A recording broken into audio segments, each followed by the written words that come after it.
Punchline était ça, continue toujours en direct sur CNews et Europe 1. Merci beaucoup d'être avec nous et soyez les bienvenus si vous venez de nous rejoindre. Il n'est jamais trop tard. On va évoquer la situation au Proche-Orient. Deuxième jour de négociations à Doha au Qatar pour tenter de mettre un terme à la guerre Israël-Hamas et éviter bien sûr un embrasement dans la région. On est en direct avec Pierre Réov qui est reporter franco-israélien. Bonjour. Pierre, merci d'être avec nous en direct sur CNews. Hier, les États-Unis avaient évoqué un début prometteur, même s'il restait beaucoup à faire. Qu'en est-il aujourd'hui, après ce deuxième jour de négociation ? D'après ce que l'on sait, il y a encore un report. Normalement, les négociations auraient dû durer une journée, c'était hier. Il y a eu une prolongation aujourd'hui et maintenant, il va y avoir d'autres négociations la semaine prochaine au Caire. On peut regretter que ces négociations aient vu comme absent le Hamas, qui est normalement, qui est partie prenante évidemment, mais qui a imposé sa façon de voir depuis le début et qui, en fait, au lieu de négocier, dit tout simplement que ce qui a été demandé devrait être appliqué. Et pour le Hamas, il n'y a pas vraiment de pas en avant en dehors des exigences qu'ils ont depuis le départ. Donc on est dans cette situation-là. Du côté israélien, évidemment, les deux points d'achoppement restent les mêmes, c'est-à-dire la question du corridor Philadelphie, le sud de Gaza, qui sépare la bande de Gaza de l'Égypte et qui a permis au Hamas et à d'autres organisations terroristes palestiniennes d'importer des quantités industrielles d'armes grâce à des tunnels qui ont été construits, creusés sous ce corridor et qui aboutissaient en Égypte. On peut quand même penser qu'il y avait un minimum de complicité de la part de l'Égypte, puisqu'il y avait plus de 70 tunnels, et encore, ils n'ont pas tous été découverts. Et deuxième point donc israélien d'achoppement, c'est la question du retrait des troupes de Gaza et d'un cessez-le-feu permanent, ce qui est pour Israël quelque chose d'absolument impossible, puisque Israël a l'intention de reprendre les hostilités dès que ces accords-là provisoires auront été finis. Il n'est pas question pour Israël que le Hamas reste en charge à Gaza. Donc toute la problématique d'Israël, c'est comment se débarrasser du Hamas à tout prix, sachant qu'aujourd'hui, le Hamas est très affaibli, la plupart des chefs ont été éliminés. Il reste malheureusement 6 noirs toujours dans un de ces tunnels. Et Sinoir qui décide et qui est aujourd'hui à la fois le chef de la branche militaire, comme s'il y avait une différence, et de la branche politique, c'est-à-dire aujourd'hui, c'est Sinoir qui est le grand chef, et depuis que Haniyeh a été éliminé la semaine dernière à Téhéran. Pierre Réov, Joe Biden s'est exprimé à la suite de cette deuxième journée de négociation. Il a assuré qu'un accord n'avait jamais été aussi proche. Dans le même temps, le Hamas indique avoir refusé les nouvelles conditions israéliennes, notamment par rapport à la question des maintiens des troupes dans la bande de Gaza. C'est là le point, si je peux me permettre, le point de discorde qui évite finalement qu'on atteigne un accord entre les deux parties ?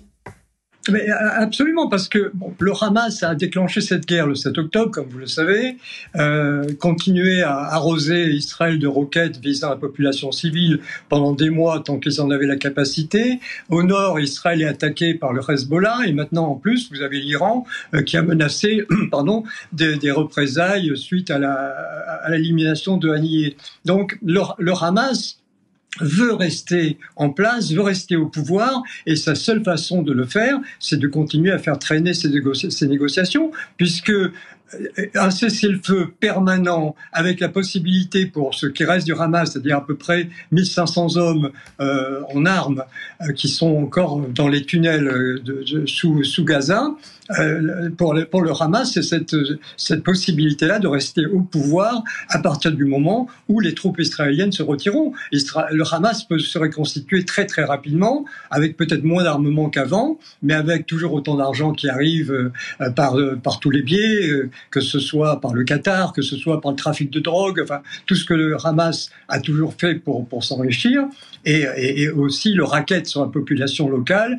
le détournement de l'aide humanitaire qui est revendue au marché noir, etc., etc. Donc le Hamas ne veut pas, dans ce cessez-le-feu provisoire, ne veut pas que Israël puisse le savoir où ils se trouvent et les voir sortir des tunnels à leur place. Je comprends parfaitement. Maintenant, du côté israélien, il faut aussi comprendre qu'il s'agit d'une guerre existentielle et que Israël n'acceptera jamais que le Hamas puisse reprendre la moindre forme de pouvoir à Gaza. Pierre Réauve, une dernière question. On le sait, les familles d'otages nourrissaient énormément d'espoir au vu de ces négociations qui reprendront certes la semaine prochaine. On imagine que pour les familles d'otages et même les Israéliens, d'une manière générale, qu'ils sont de plus en plus nombreux à réclamer bien sûr un cessez-le-feu et la libération des otages, c'est un coup dur. Ben, ça fait 10 mois que vous avez aujourd'hui 105 personnes, dont malheureusement on estime qu'à peu près 70% sont mortes.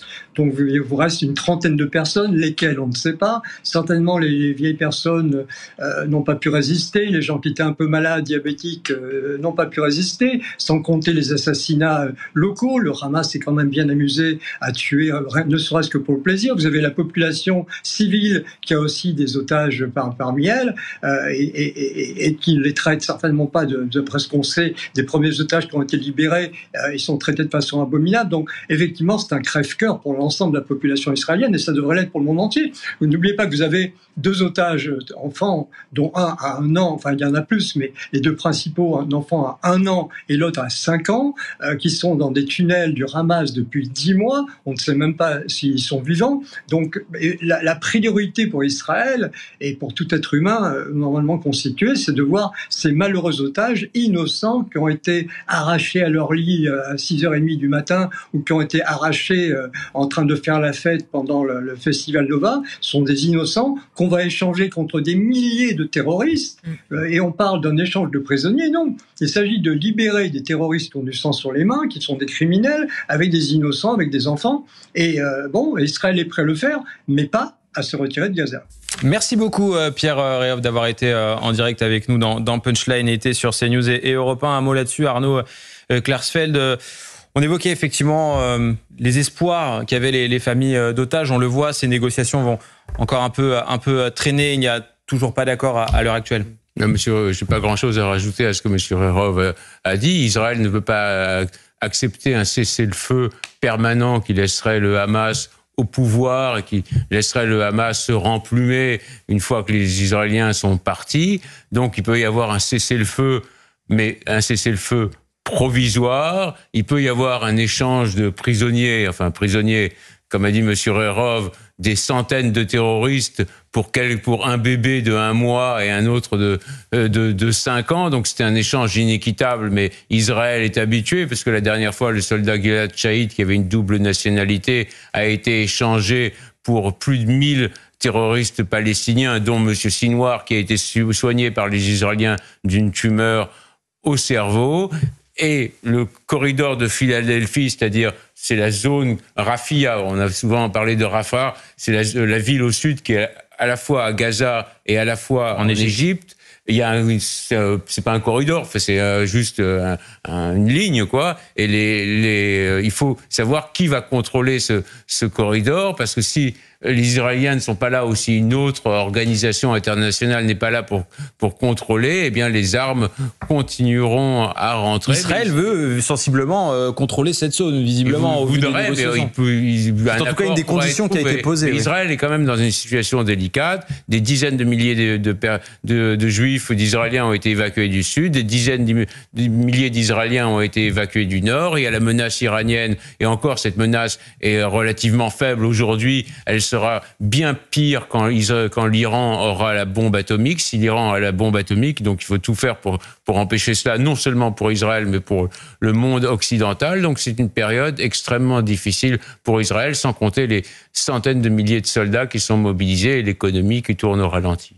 Elliot Maman. Oui, d'ailleurs, ces difficultés économiques sont absolument essentielles. Comme on vient de le rappeler, des habitations ont été évacuées et par ailleurs, les réservistes qui sont déployés sur le terrain sont en théorie des actifs dans l'économie israélienne. Donc c'est en effet quelque chose qui pèse beaucoup également sur la psychologie des Israéliens qui par ailleurs se savent menacés par des proxys de l'Iran qui souhaitent les détruire. L'Iran qui connaît aussi des difficultés économiques, faut le préciser.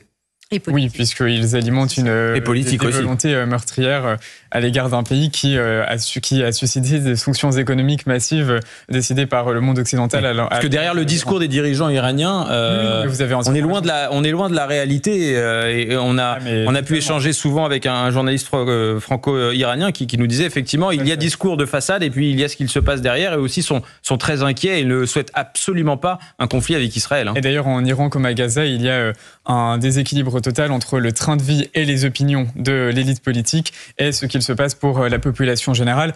Simplement par rapport aux négociations, je dirais qu'il y a 2 blocages. Un premier blocage d'ordre idéologique. Le Hamas se montre toujours intransigeant et refuse de dire, en cas d'accord, combien d'otages morts seraient rendus à Israël et combien d'otages vivants seraient rendus à Israël. C'est tout de même un peu compliqué de négocier sur ces bases-là. Le deuxième blocage est d'ordre physique. On l'a déjà dit, c'est Yahya Sinwar qui a succédé à Ismaël Haniyeh à la suite de son assassinat à Téhéran il y a 2 semaines.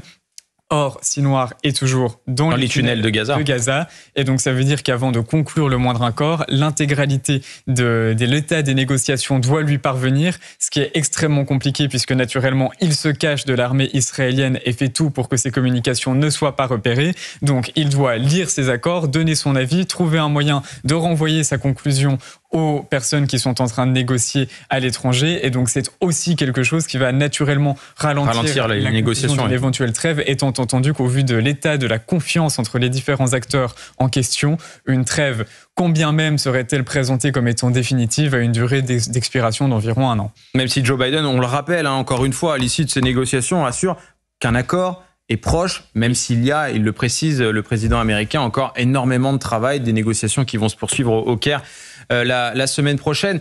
Néanmoins, les premiers signaux, si je puis me permettre, sont quand même assez positifs. Certes, il y a encore des désaccords, mais les premiers signaux sont positifs, tout en restant prudent. Sabrina Medjeber. Oui, étant donné que les partenaires de cet accord sont dirigés justement vers à la fois la destruction du Hamas, mais qui est assez compliqué puisque, comme l'a rappelé Elliot, ce sont des combattants sous terre, ce qui est assez rare quand on fait la guerre, mais ça, c'est une configuration encore plus particulière. Et puis bien sûr, la survie non seulement existentielle de l'État d'Israël, mais également la libération des otages, qui à la fois crispe le peuple israélien et qui inquiète aussi les familles des otages, mais à l'étranger. Donc les enjeux sont là. En réalité, c'est à la fois éviter un embrasement régional parce qu'on ne sait pas, puisque Israël malheureusement est sans cesse attaqué par tous les proxys iraniens, mais en même temps le Hamas, qu'il est très difficile de mener à bien ces négociations avec un chef qui se cache sous les tunnels et qui envoie des petits courriers comme ça par écrit. Donc ça va être très compliqué, mais je pense que c'est certainement porteur d'espoir dans la mesure où les Émirats arabes unis, qui étaient partisans déjà des accords d'Abraham, seront autour de la table des négociations, que le Qatar jouera certainement un rôle peut-être éventuellement de régulateur, ayant eu connaissance des manœuvres et tactiques de l'ancien chef du Hamas, et puis bien sûr l'Égypte, parce qu'il y a une frontière partagée. Donc nous verrons bien ce à quoi tout cela aboutira, mais... La question, c'est qui a la capacité de tordre le bras au Hamas ? Ouais. Et cette capacité, elle vient sans doute de l'extérieur.